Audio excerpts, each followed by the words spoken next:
Hey, my dears! Welcome to the Grammar Podcast. Put the seatbelt on and let's dive in.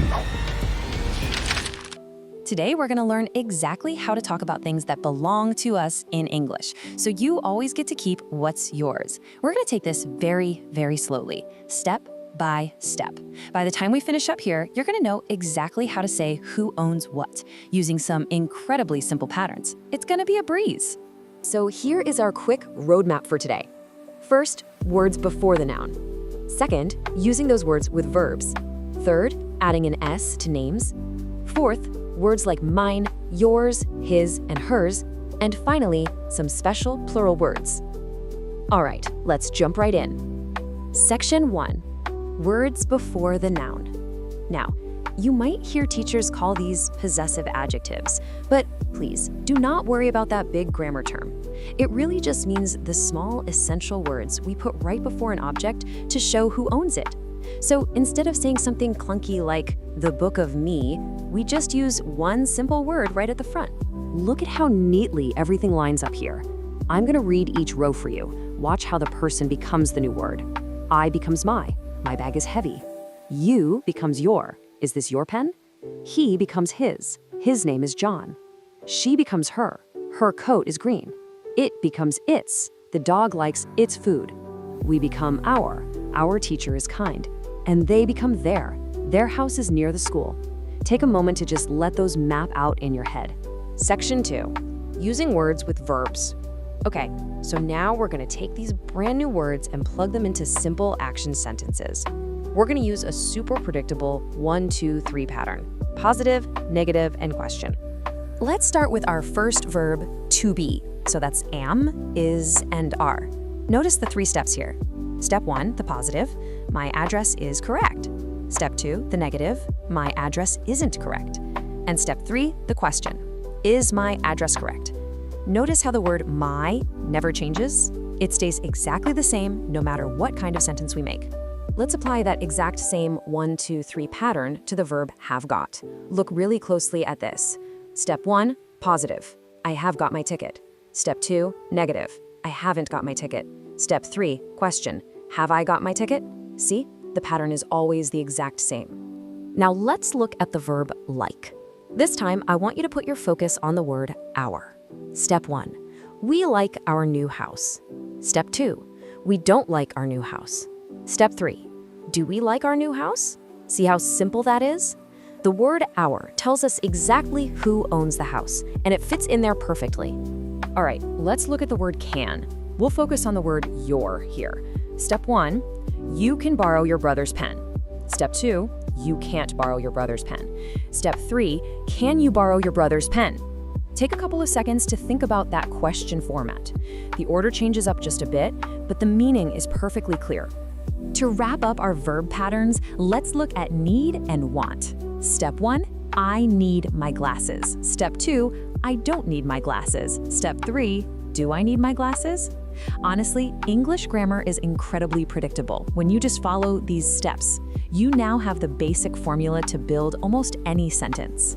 Moving on to section 3, adding an S to names. Sometimes you'll hear this called the genitive Saxon, but seriously, ignore the fancy title. This is simply what happens when we want to use a person's actual name to show that they own something.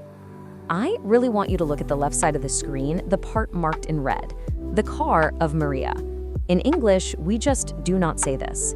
Now look over at the right side, highlighted in green, Maria's car.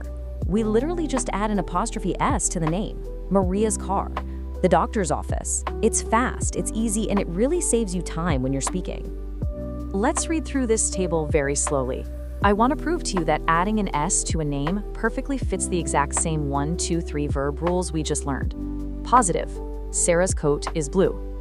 Negative, Sarah's coat isn't blue. Question, is Sarah's coat blue?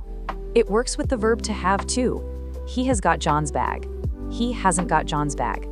Has he got John's bag? It's literally the exact same pattern every single time. Section 4, mine, yours, his, hers. You know, sometimes we just don't want to repeat the name of the object over and over again. It gets repetitive. We want to use a single short word instead, just to make our sentences cleaner and more natural. So look at how these new words basically do the job of two words. My becomes mine. This book is mine. Your becomes yours. This seat is yours. His stays exactly the same, his. The blue car is his. Her becomes hers. That bag is hers. Our becomes ours. This house is ours. And their becomes theirs. The money is theirs. Let those sink in for a moment. We really need to visually anchor this crucial difference. Look at the left side. This is my phone. You can see it absolutely needs the object name. You have to say the word phone. But now look at the right side. This is mine. It stands totally alone. You don't need the word phone at all. This is mine is a complete, perfect sentence all by itself. And finally, section 5, special plural words. This is our final, very specific rule for today, and it is all about groups of people. So some words in English already mean more than one person, even without an S at the end of the word.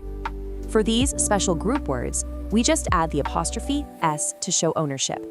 The men's room, the women's coats, the children's books, the people's choice. Take the word children, for example. It already means many kids, so we simply add the apostrophe S. I want to direct your eyes to the target words here in this high contrast box. The children's toys are on the floor. Just take a second to look at the screen and let that sentence sit in your mind. Briefly, I want to show you how even these special group words follow our totally familiar 1, 2, 3 pattern. Step 1, positive. The children's toys are.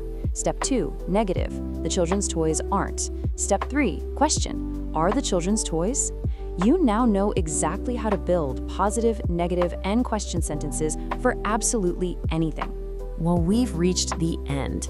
And I want to leave you with one simple question to test your new knowledge. Is this book yours? Think about how that short word, yours, stands completely on its own. You now have the tools to claim literally anything in English. So take a look around the room right now. How many objects can you describe using your new rules? Thank you so much for hanging out and learning with me today. Go slowly, keep practicing, and you are absolutely gonna master this.